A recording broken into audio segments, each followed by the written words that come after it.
ঝিনাইদহের শৈলকুপায় ৩ জনকে গুলি করে হত্যা। শ্মশানঘাট এলাকায় মরদেহের পাশে পড়েছিল দুটি মোটরসাইকেল।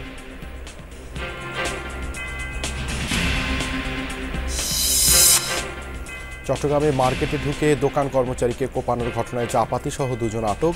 দুর্বৃত্তদের দৌরাত্মে অতিষ্ঠ ব্যবসায়ীরা।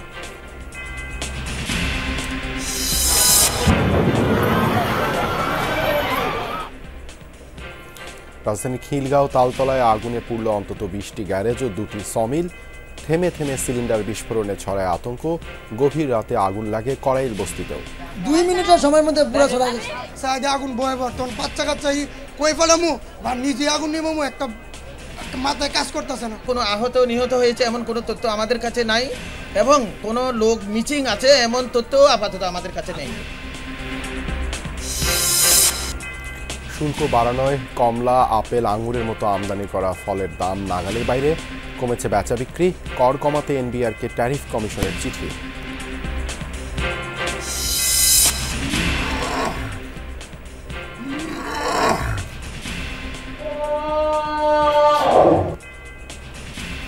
এতিম হাতিদের আশ্রয়স্থলে পরিণত হয়েছে ডুল হাজরা সাফারি পার্ক। পরম যত্নে লালন পালন করেন পার্কের মাহুদ কর্মকর্তারা।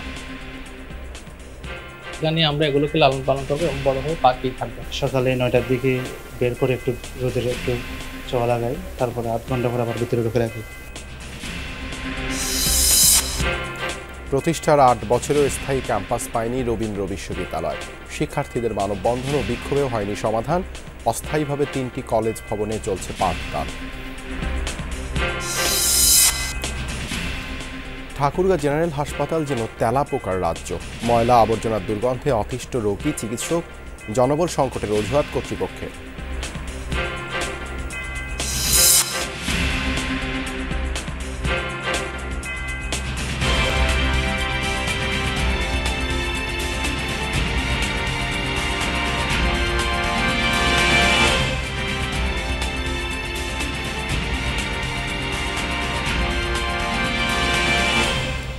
আমন্ত্রণ যমুনা নিউজে আপনাদের সঙ্গে আছি আমি দেবাশিস রঞ্জন সরকার। এতক্ষণ শিরোনাম দেখছিলেন। ঝিনাইদহের শৈলকুপায় 3 জনের গুলি করে হত্যার ঘটনার দায় স্বীকার করে বার্তা দিয়েছে চরমপন্থী সংগঠন জাসদ গণবাহিনী। এর আগে শুক্রবার রাত 11:30টার দিকে উপজেলার রামচন্দ্রপুর ক্যানেলের পাশ থেকে মরদেহগুলো উদ্ধার করা হয়। পুলিশ জানায় রাত 8টার দিকে শ্মশানঘাট এলাকায় গুলির শব্দ শুনতে পায় স্থানীয়রা। পরে পুলিশ গিয়ে 3 জনের মরদেহ উদ্ধার করে। ঘটনাস্থল থেকে 2টি মোটরসাইকেল উদ্ধার করা হয়। নিহতরা হলেন হরিণাকুণ্ডু উপজেলার আহাদনগর গ্রামের হানিফ আলী ও তার শ্যালক লিটন হোসেন। অন্যজন কুষ্টিয়া জেলার বাসিন্দা রাইসুল ইসলাম। এই ঘটনায় তদন্ত করে ব্যবস্থা নেওয়ার কথা জানিয়েছে পুলিশ।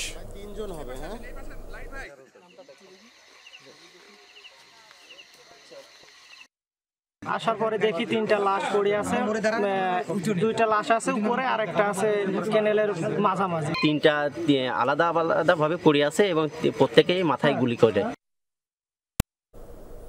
এ বিষয়ে আরো জানাতে ঝিনাইদহ থেকে যুক্ত হচ্ছেন সহকর্মী নাসিম আনসারি। নাসিম, এই হত্যাকাণ্ডের বিষয়ে আর কি তথ্য রয়েছে আপনার কাছে? পুলিশ কি বলছে?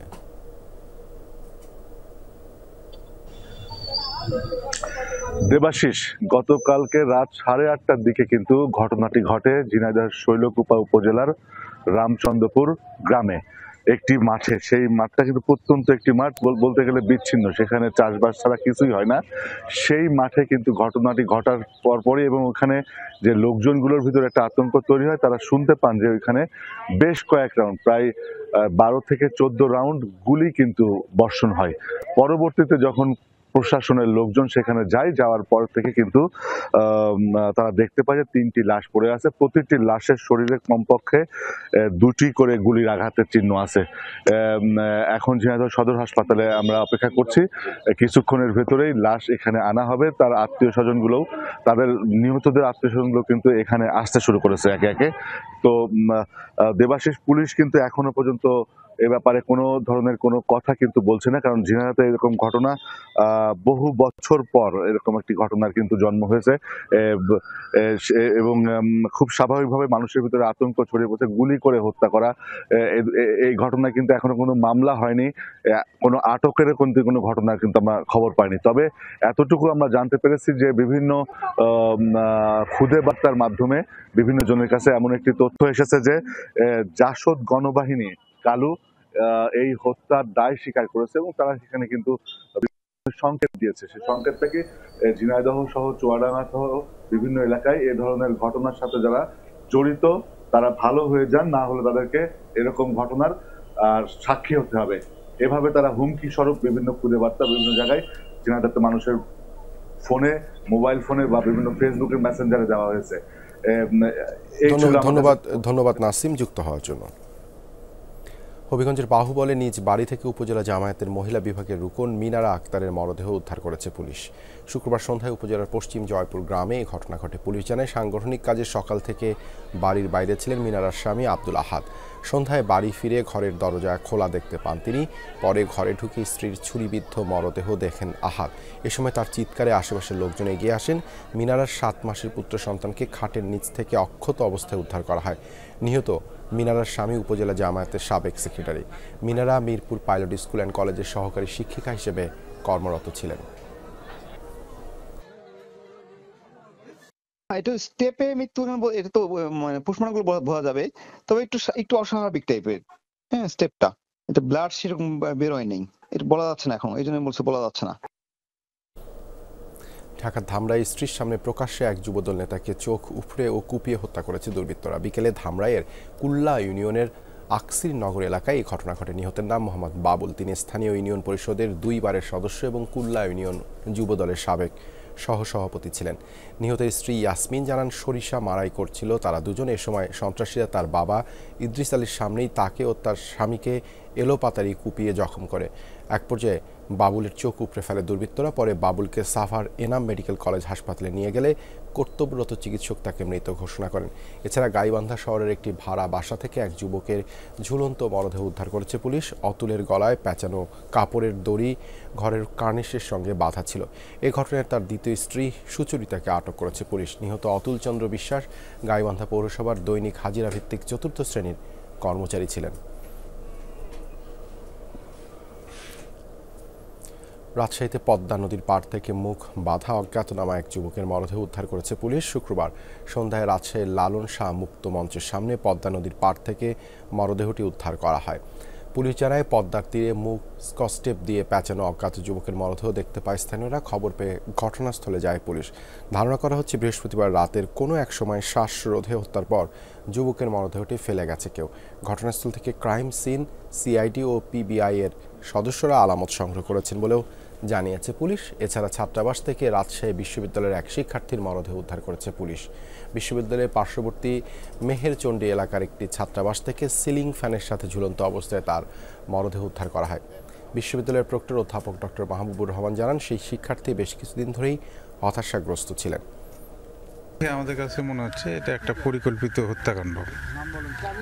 আমাদের ক্রাইম সিন ইউনিট এসেছে, সিআইডি, তারা কাজ করতেছে, আলামত সঙ্গে কাজ করতেছে। এখন পর্যন্ত তার পকেটে, প্যান্টের পকেটে, ডান পকেটে টাকা পাওয়া গেছে কিছু। পরিচয় এখনো শনাক্ত করা যায় নাই, আননোন ব্যক্তি। চট্টগ্রামে প্রকাশ মার্কেটে ঢুকে প্রকাশ্যে কোপানো সেই দোকান কর্মচারী আকাশ এখন আইসিইউতে। চাঞ্চল্যকর এই ঘটনার পর চাপাতিসহ 2 জন ধরা পড়েছে। তবে এখনও আতঙ্কে মার্কেটের ব্যবসায়ী কর্মচারীরা। বেপরোয়া দুর্বৃত্তদের দৌরাত্মে অতিষ্ঠ তারা। গেল বুধবার রাতে নগরীর রাতোরার ডিপো আজিজ মার্কেটে কাপড়ের দোকানের কর্মচারী আকাশকে প্রকাশ্যে চাপাতি দিয়ে কোপায় দুর্বৃত্তরা। গুরুতর জখম হয় হাতে পায়ে। দোকান থেকে নামে যাই দেখি যে আমার ছেলে ওখানে পড়ে রয়েছে কোপানো অবস্থায়। হাতের রক কাটে গেছে, পায়ের এখানে নলা কাটে গেছে, পিঠে কূপ দিছে। লগে আমি নিয়ে মেডিকেল নিয়ে গেছি। মুমূর্ষ অবস্থায় চট্টগ্রাম মেডিকেল কলেজ হাসপাতালে নিলে কর্তব্যরত চিকিৎসক উন্নত চিকিৎসার জন্য আকাশকে ঢাকা পাঠিয়ে দেন। বর্তমানে তিনি পঙ্গু হাসপাতালের আইসিইউতে চিকিৎসাধীন। নৃশংস সেই ঘটনার বর্ণনা দিতে গিয়ে আটকে উঠছিলেন প্রত্যক্ষদর্শীরা। হঠাৎ করে এখানে আসি, এই পড়ে গেল, যাকে কোপছে এই পড়ে গেল। তারপরে ওখানে ওকে কয়েক কোপ দেওয়ার পরে আমি কই কি ওকে কোপাচ্ছে কেন? তা বলতে বলতে ডেকে নিয়ে আসছে, আইনা প্রকাশ্য এখানে কোপা শুরু করছে। কোপাই এরা এদিকে চলে গেছে। এই জায়গায় ওখান থেকে দোকান থেকে এনে তাই কোপাইছে। আশেপাশে যারা মানুষ বোঝার আগেই সে এখান থেকে চলে গেছে। রক্তাক্ত অবস্থায় পড়ে আছে, যে হাত দিয়ে রক্ত বেরিয়েছে, যে পা দিয়ে রক্ত বেরিয়েছে, যে ঠিক আছে, রক্ত দেখে আমি নিজেই সেন্সলেস হয়ে গেছি। যে ঘটনার পর থেকেই ভীত সন্ত্রস্ত মার্কেটের অন্যান্য ব্যবসায়ীরা। আতঙ্ক বিরাজ করছে পুরো এলাকায়।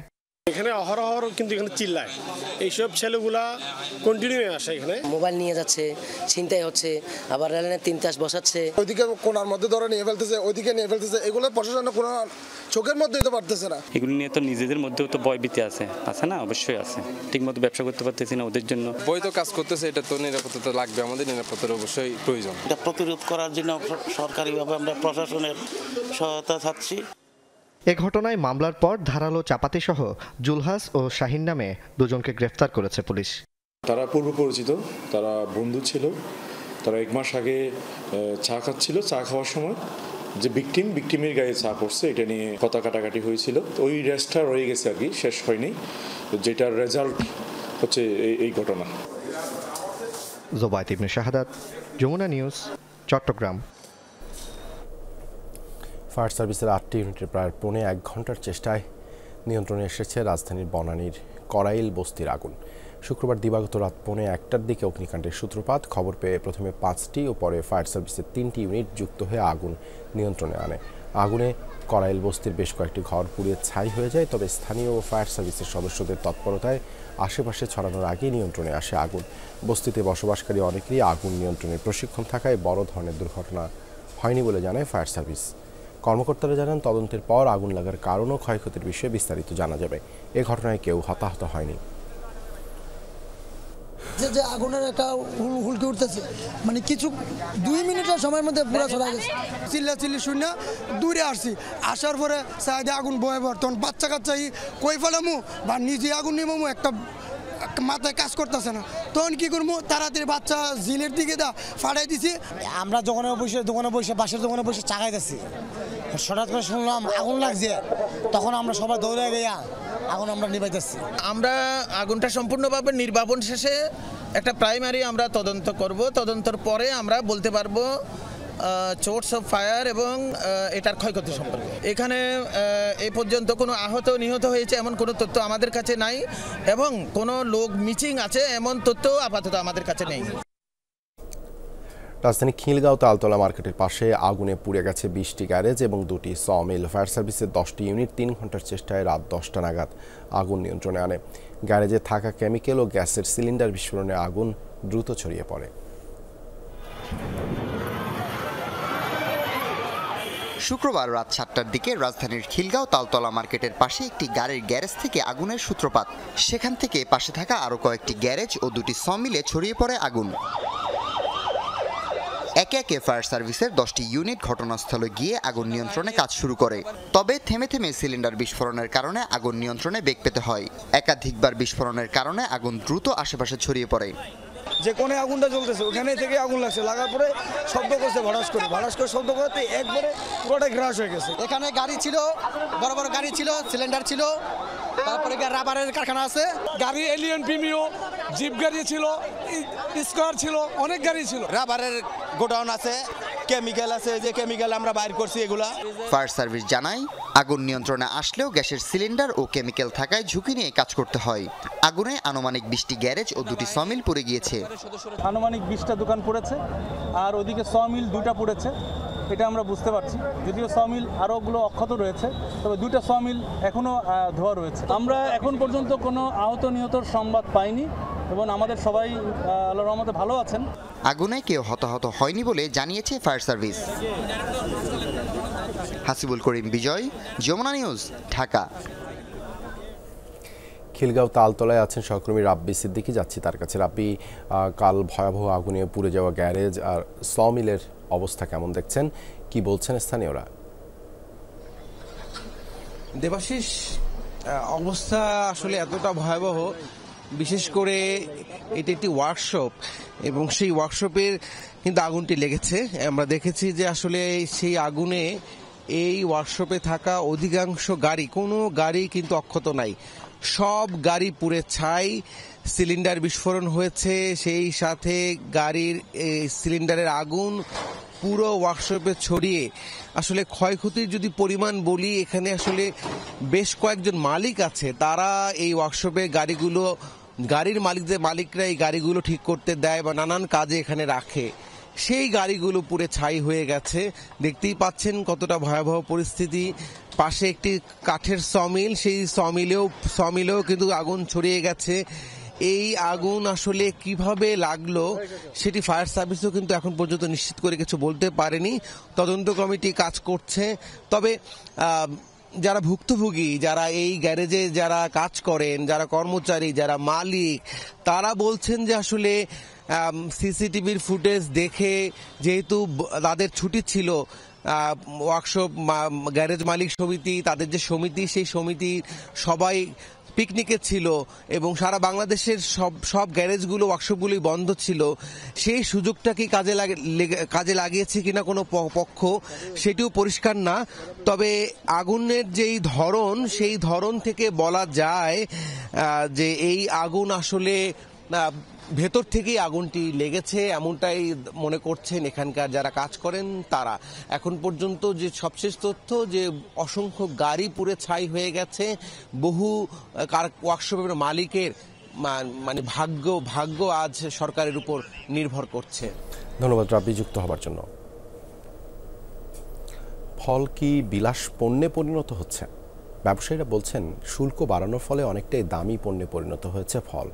কমলা, আপেল, আঙ্গুরের দাম বৃদ্ধিতে দেশি জাতের ফলে ঝুঁকছেন অনেকেই, কিন্তু সেখানেও স্বস্তি নেই। এই পরিস্থিতিতে ফল আমদানিতে আরোপিত শুল্ক কর কমানোর পক্ষে জাতীয় ভোক্তা অধিকার সংরক্ষণ অধিদপ্তর। এদিকে শুল্ক কর কমাতে এনবিআরকে চিঠি দিয়েছে ট্রেড অ্যান্ড ট্যারিফ কমিশন।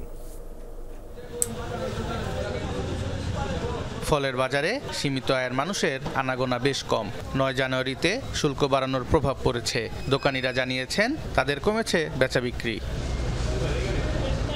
ক্রেতারা বলছেন এবার রমজানের আগেই আপেল, মাল্টা, কমলা, আঙুরের বাজার বেশ চড়া। কেউ দেশি ফলের দোকানে ঢু মারছেন, কিন্তু সেখানেও স্বস্তি নেই। 1000 টাকা নিয়ে আসলে 2টা ফল কিনা যায় না, 2টা আইটেম কিনে বাসায় নিয়ে যাওয়ার মতন অবস্থা নাই। মহা সিন্ডিকেটের শিকারে পরিণত হয়েছে এই ফল।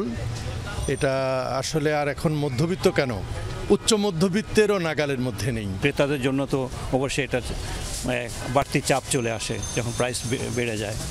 মাসের ব্যবধানে পাইকারি পর্যায়ে আমদানি করা ফলের দাম কেজিতে বেড়েছে 20 থেকে 30 টাকা এবং খুচরা পর্যায়ে 50 থেকে 60 টাকা। 1 কার্টন মাল্টার 15 কেজির কাস্টমস ডিউটি হচ্ছে আপনার 1870 থেকে 80 টাকা। আমরা বিক্রি করতেছি হচ্ছে 2800 থেকে 3000 টাকা। তো আপনি একটু চিন্তা করেন যে আমাদের অবস্থানটা আসলে কোথায়। এমনিতেই ডিউটি অনেক বেশি, তারপর আবার নতুন করে সম্পর্ক শুল্ক বাড়ার কারণে 20 টাকা করে ডিউটি বেড়ে গেছে পার কেজি আপেলে। 2 দিন আগে নাশপাতি বেচি 350 আর আজকে নাশপাতি কিনে আনতে 500 টাকা কেজি। তরমুজ আছে আপনার 80 টাকা 70 টাকা কেজি, আনারস 70 টাকা 60 টাকা পিস। ফল আমদানিতে শুল্ক প্রত্যাহারের দাবি জানিয়ে আসছেন ব্যবসায়ীরা। আন্দোলনের পাশাপাশি আলোচনা করছেন নীতি নির্ধারকদের সাথে, কিন্তু বিষয়টি এখনো সুরাহা হয়নি। এই ডিউটি কমানোর জন্য যারা কাজ করতেছে তাদের সাথে আমাদের সাথে আলোচনা হচ্ছে, আলোচনা চলছে। এখন আমরা আলোচনায় থাকবো না আমরা পোর্ট বন্ধ রাখবো, বন্দর বন্ধ রাখবো। যদি আমরা বন্ধ রাখি, এখন রমজান সামনে, এখানে কিন্তু ফলের ক্রাইসিস হবে। ক্রেতাদের স্বস্তি দিতে বাড়তি শুল্ক কর প্রত্যাহারের পক্ষে ভোক্তা অধিকার সংরক্ষণ অধিদপ্তর।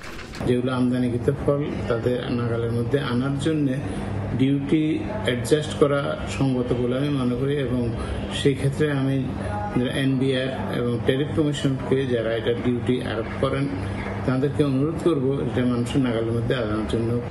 রমজানে ফলের চাহিদা বাড়ে কয়েক গুণ। সোভান চৌধুরী, যমুনা নিউজ, ঢাকা।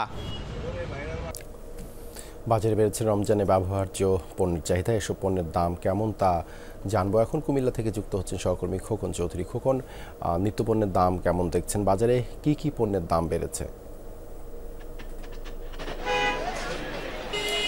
দেবাশিস, আপনি জানেন যে আসলে আর 1 সপ্তাহ বাদেই কিন্তু পবিত্র মাহে রমজান শুরু হতে যাচ্ছে। ফলে এই রমজানকে ঘিরে কিন্তু আমরা প্রতি বছরই দেখি আসলে যে নিত্যপণ্যের বাজার সে ঠিক আগ মুহূর্তে এসে কিন্তু অস্থিরতা দেখা দেয়।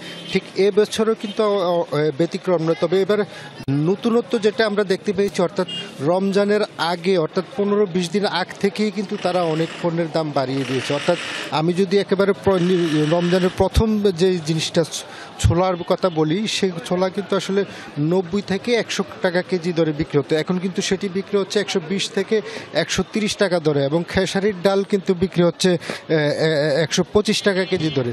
এরকম কিন্তু আসলে প্রত্যেকটা জিনিসেরই কিন্তু 5 থেকে 10 টাকা বৃদ্ধি পেয়েছে। এবং যদি ব্রয়লার মুরগির কথা বলি, সেটিও কিন্তু কদিন আগেও 180 টাকা কেজি ছিল, সেই জিনিসগুলো কিন্তু এখন বেড়ে কিন্তু 200 টাকা 220 টাকা পর্যন্ত বেড়ে যাচ্ছে মুহূর্তে মুহূর্তে।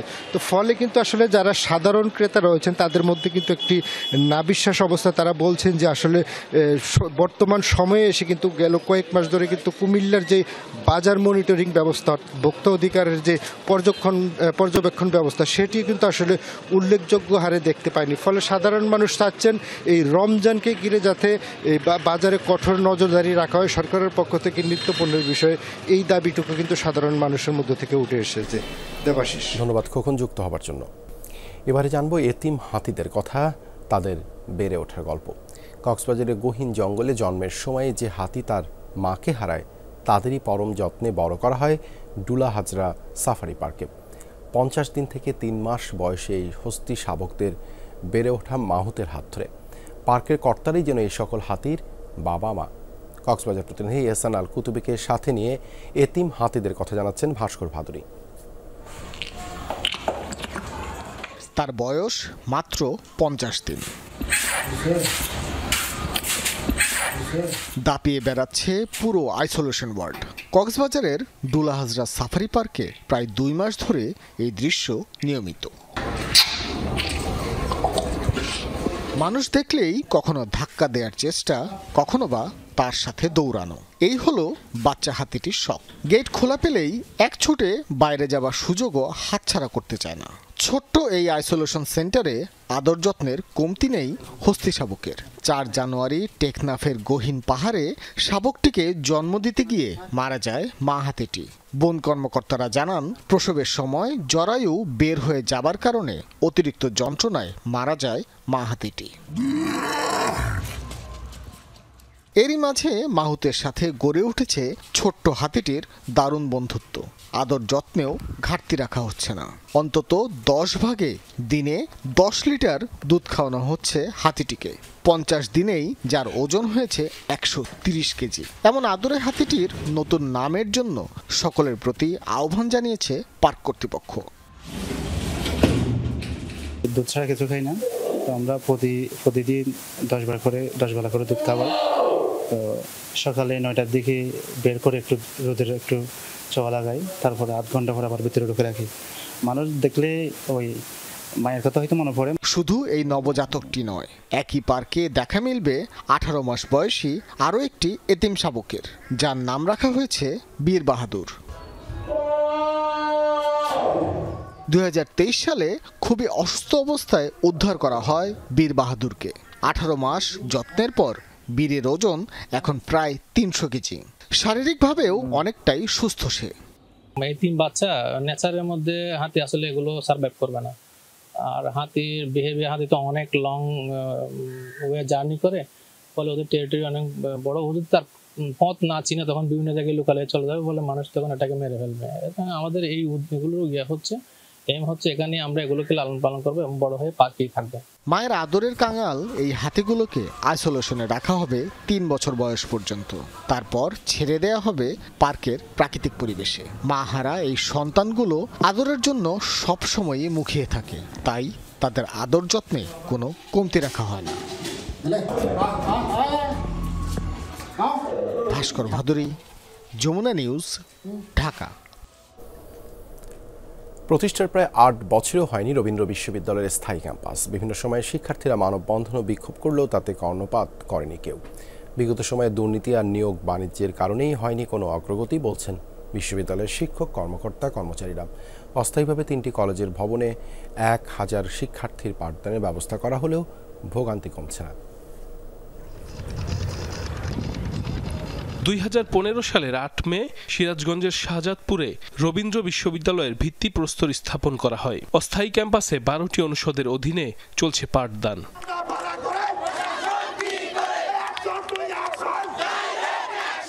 খেলার মাঠ না থাকায় শারীরিক মানসিক সহ নানা সমস্যা উল্লেখ করে প্রতিষ্ঠার পর থেকেই স্থায়ী ক্যাম্পাসের দাবি জানিয়ে আসছেন শিক্ষার্থীরা। বিভিন্ন সময় করেছেন বিক্ষোভ, মানববন্ধন সহ নানা কর্মসূচি।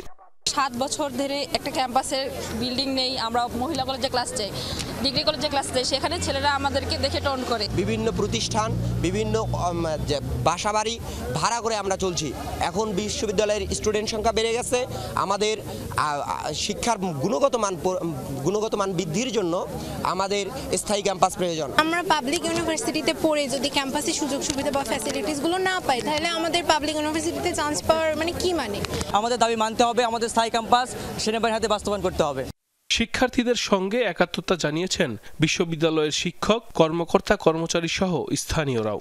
একজন শিক্ষক হিসেবে আমাদের যে প্রাপ্য ন্যায্য অধিকার, সেই অধিকার থেকে আমরা বঞ্চিত হচ্ছি। কারণ একই রুমে আমরা 7 থেকে 8 জন শিক্ষক বসতে হচ্ছে এবং পাশাপাশি 2টা ক্লাসরুমে আমাদের 7টা ব্যাচের ক্লাস নিতে হচ্ছে। একটি বিশ্ববিদ্যালয় অনেক বড় ব্যাপার। এখানে সৃজনশীলতা, শিক্ষা এবং নতুন জ্ঞান সৃষ্টির যে চর্চা হয়, তার সাথে আসলে একটি ক্যাম্পাসের বিরাট যোগ রয়েছে। এই প্রশাসন চেষ্টা করেছে স্থায়ী ক্যাম্পাস করার জন্য, কিন্তু সফল হয়নি। আমাদের প্রত্যাশা স্থায়ী ক্যাম্পাস হোক এবং ছাত্রদের প্রত্যাশা স্থায়ী ক্যাম্পাস হোক। তারা তাদের মতো করে আন্দোলন করছে, তাদের লাইনে, আমরা আমাদের মতো করে আন্দোলন করছি। রবীন্দ্র বিশ্ববিদ্যালয়ের স্থায়ী ক্যাম্পাসের জন্য কবিগুরুর গোচারণ ভূমিতে জায়গা নির্ধারণ করা হয়েছে 225 একর। আর 2017 সালেই এই প্রকল্পের জন্য বাজেট ধরা হয় 9,200 কোটি টাকা। প্রাথমিকভাবে কাজ শুরু করতে 599 কোটি 50 লাখ টাকার বাজেট প্রস্তাবনা এরই মধ্যে শিক্ষা মন্ত্রণালয়ে পাঠিয়েছে বিশ্ববিদ্যালয় মঞ্জুরি কমিশন।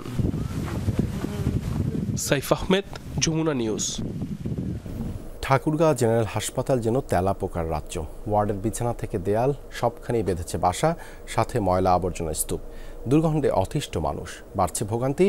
হাসপাতাল কর্তৃপক্ষের দাবি, বাড়তি রোগীর চাপ সহ জনবল সংকটে হিমশিম খাচ্ছেন তারা।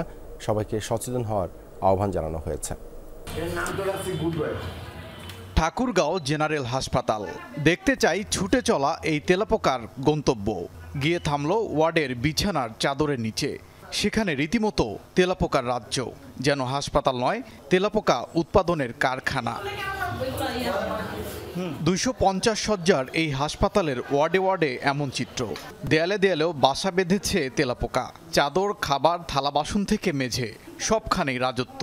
এরই মধ্যে বেশ কয়েকজন রোগী ও স্বজনরা কামড় খেয়েছেন, ছেড়েছেন হাসপাতালও। তেলাপোকা প্রচুর আছে। রাত্রে একটু পাউরুটি রাখলে, বিস্কুট রাখলে, কোনো কিছু রাখলে তেলাপোকা দিয়ে ভর্তি হয়ে যায়। তেলাপোকার অত্যাচার থাকা যায় না তো। এখনো তো ওখানে ওই যে তেলাপোকা গুলো আছে, ওইটা ভিডিও করলেই তো হয়। তেলাপোকা খাবারে, বিছানায়, শরীরের উপরে, সব জায়গায় তেলাপোকা ছিল। শুধু তেলাপোকাই বাসা বাঁধেনি, হাসপাতাল জুড়েই নোংরা পরিবেশ। যেখানে সেখানে ছড়িয়ে ছিটিয়ে ময়লা আবর্জনা, পানের পিক পরিণত হয়েছে ময়লার ভাগাড়ে। ব্যবহার অনুপযোগী টয়লেট, ভেতরে নেই বিদ্যুৎ ও লকের ব্যবস্থা। অতিষ্ঠ সেবা নিতে আসা রোগী ও স্বজনরা। এখানে খুব নোংরা পরিবেশ, তেলাপোকা, দুর্গন্ধ আছে।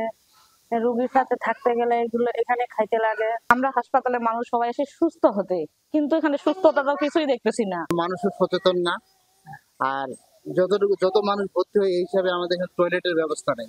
হাসপাতাল সংশ্লিষ্টদের দাবি, ধারণ ক্ষমতার চেয়েও প্রতিদিন দ্বিগুণ রোগীর চাপ, সাথে জনবল সংকটে বেড়েছে সমস্যা। তাই পরিচ্ছন্নতার বিষয়ে রোগী ও স্বজনদের সচেতন হওয়ার আহ্বান জানানো হয়েছে। অপরিষ্কার তো রোগীর লোকে করে, আমরা তো আর ওয়ার্ডের মধ্যে যাই অপরিষ্কার করি না। এক এক সময় এক একটা রোগী আসে, ওনারা অপরিষ্কার করলে আমরা যথাসাধ্য চেষ্টা করি যে হচ্ছে পরিষ্কার। আমাদের সবসময় 550 থেকে 600 রোগী ভর্তি থাকে। সেই তুলনায় আমাদের হাসপাতালের যে অবকাঠামো, এটা নোংরা বা অপরিষ্কার হওয়ার প্রবণতাও বেশি। সিভিল সার্জন কার্যালয়ের তথ্য মতে হাসপাতালটিতে চিকিৎসক, নার্স, পরিচ্ছন্নতা কর্মী সহ সর্বমোট 244টি পদ রয়েছে। এর মধ্যে শূন্য রয়েছে 74টি। গত 6 মাস থেকে আমরা পরিষ্কার পরিচ্ছন্নতার কোনো বাজেট পাচ্ছি না। তবে সদরেও পরিষ্কার পরিচ্ছন্নতার জন্য বাজেটটা, এখানে কর্মী রয়েছে আউটসোর্সিং এ, তারা কাজ করছে। কিন্তু সদরে যেহেতু প্রায় 3 গুণ 4 গুণ রোগী থাকে, এখানে পরিষ্কার পরিচ্ছন্নতা করাটা একটু কঠিন হয়ে যায়। 1987 সালে 50 শয্যা নিয়ে যাত্রা শুরু করে হাসপাতালটি। 250 শয্যায় উন্নীত হয় 2020 সালে। ঠাকুরগাঁও ছাড়াও চিকিৎসা নিতে আসেন আশপাশের জেলার রোগীরাও। ওবায়দুর রহমান, যমুনা নিউজ। বছরখানেক আগে শেষ হয়েছে শরীয়তপুরের বাংলার বাজার সেতু নির্মাণ কাজ। চলাচল করছে যানবাহন, অথচ অধিগ্রহণকৃত জমির মালিকদের অনেকেই পাননি ক্ষতিপূরণের টাকা। ভুক্তভোগীদের অভিযোগ, প্রত্যাশী সংস্থা আর জেলা প্রশাসনের গাফিলতিতে তৈরি হয়েছে এমন জটিলতা। শরীয়তপুরের বালার বাজার সেতু বছরখানেক ধরেই চলাচল করছে যানবাহন, অথচ সেতুর জন্য অধিগ্রহণকৃত জমির মালিকদের অনেকেই পাননি ক্ষতিপূরণের টাকা। 2021 সালে শরীয়তপুর চাঁদপুর মহাসড়কে সেতু নির্মাণের কাজ হাতে নেয় western Bangladesh bridge improvement project. এর জন্য 2.70 একর জমি অধিগ্রহণে 4 ধারা নোটিশ দেয়া জমির মালিকদের। মাঠ পর্যায়ের জরিপ শেষে 17 কোটি 13 লাখ টাকার চাহিদা পাঠায় জেলা প্রশাসন। 2 ধাপে 11 কোটি 74 লাখ টাকা পরিশোধ করে ওয়েস্টার্ন। এরপর আর অর্থ ছাড় দেয়নি প্রতিষ্ঠানটি, ফলে ক্ষতিগ্রস্ত 14 পরিবারের দুর্ভোগ কাটেনি এখনো। সরকার এখানটা রাস্তা নিব, এই রাস্তা নেওয়ায় সাবেক ডিসি সাহেব বললো যে আপনারা বিল্ডিং ভাঙিয়ে দেন, আপনাদের বিল পাবেন।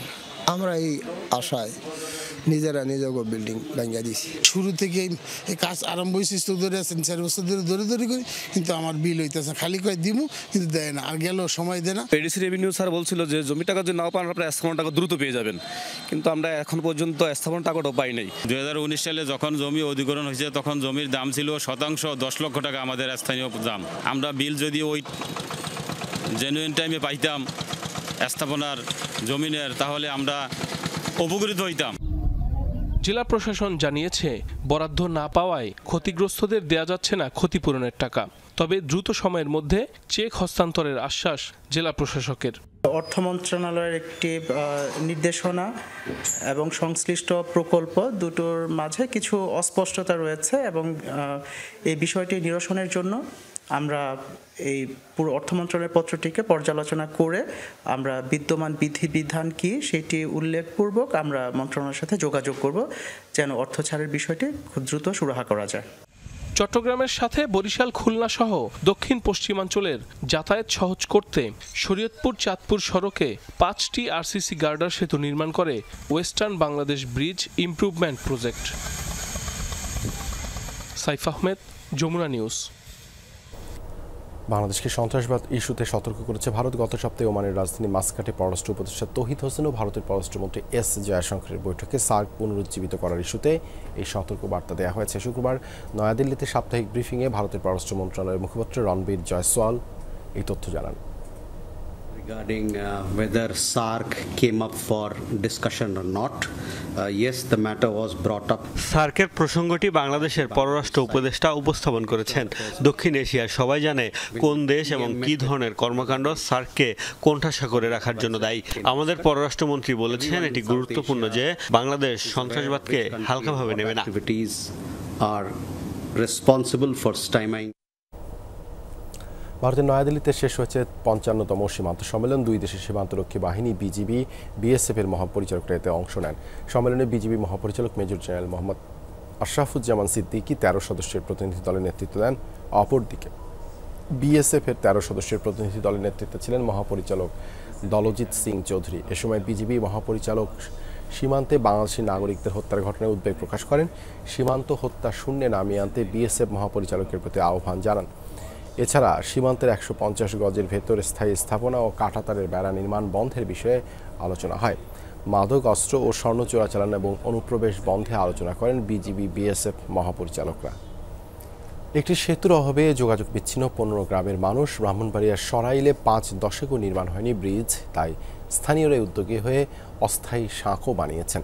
কিন্তু প্রতি বছর বর্ষায় এই সাঁকো সরিয়ে নিতে হয়, তাই দুর্ভোগ পিছু ছাড়ছে না 2 ইউনিয়নের মানুষের। হাওড় বেষ্টিত আরওয়াইল ও পাকশিমল ইউনিয়নের অন্তত 15 গ্রামের মানুষের একমাত্র চলাচলের রাস্তা এটি। সারি সারি বাঁশ আর কাঠ দিয়ে কোনো রকমে তৈরি হয়েছে সাঁকোটি। ব্রাহ্মণবাড়িয়ার সরাইল উপজেলায় শুকনো মৌসুমে যাতায়াত ও পণ্য পরিবহন হয় এ পথে। প্রতি বছর নভেম্বরের মাঝামাঝি বাঁশ ও বেতসহ বিভিন্ন উপকরণে তৈরি করা হয় প্রায় 1000 ফুট দীর্ঘ ও 10 ফুট প্রস্থের অস্থায়ী এই সাঁকোটি। বর্ষায় পানি বাড়ার আগেই আবার ভেঙে ফেলতে হয়। কাতি মাস থেকে আরম্ভ হলে মনে করুন যে একটা আষাঢ় মাস পর্যন্ত মানে আমরা চলাচল করতে পারি, এরপরে মনে নৌকা দিয়ে আমরা চলাফেরা করি। আজকে আমরা বাড়ি অঞ্চলের এই ক্ষেত্রে অবহেলিত ও বঞ্চিত ও লাঞ্ছিত। এই সাঁকো দিয়ে মোটরসাইকেল ও বাইসাইকেল পারাপার হলেও পার হতে পারে না বড় কোনো যানবাহন। ফলে দীর্ঘ পথ পাড়ি দিয়ে কৃষিপণ্য সহ যাবতীয় দ্রব্য আনা নেওয়া করতে হয় এলাকার মানুষকে। এতে খরচ যেমন বাড়ে তেমনি বাড়ে ভোগান্তিও। প্রত্যেক দিন হাজার হাজার মানুষ এদিক দিয়ে কষ্ট করে আসা যাওয়া করে, নিজেদের ব্যাগ বাড়ি বস্তুগুলো, আমরা তো যুবক মানুষ, বৃদ্ধ লোকরা পর্যন্ত নিজেদের এই কষ্ট করে করে নিজেদের বাজার সাথে নিতে হয়। যদি অটো বা মোটরসাইকেল সিএনজির ব্যবস্থা থাকতো বা ব্রিজটা থাকতো, অবশ্য ফাঁকা ব্রিজটা থাকতো, তা আমরা সবাই গ্রামের মানুষ সুবিধা পাইলো। এলাকার মানুষ এই ব্রিজটার জন্য অনেক কষ্ট করতেছে যে কোনো না কোনোভাবে যদি ব্রিজটা হয়।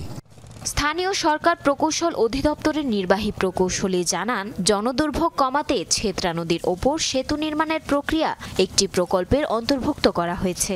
অনুমোদন পেলেই শুরু হবে কাজ।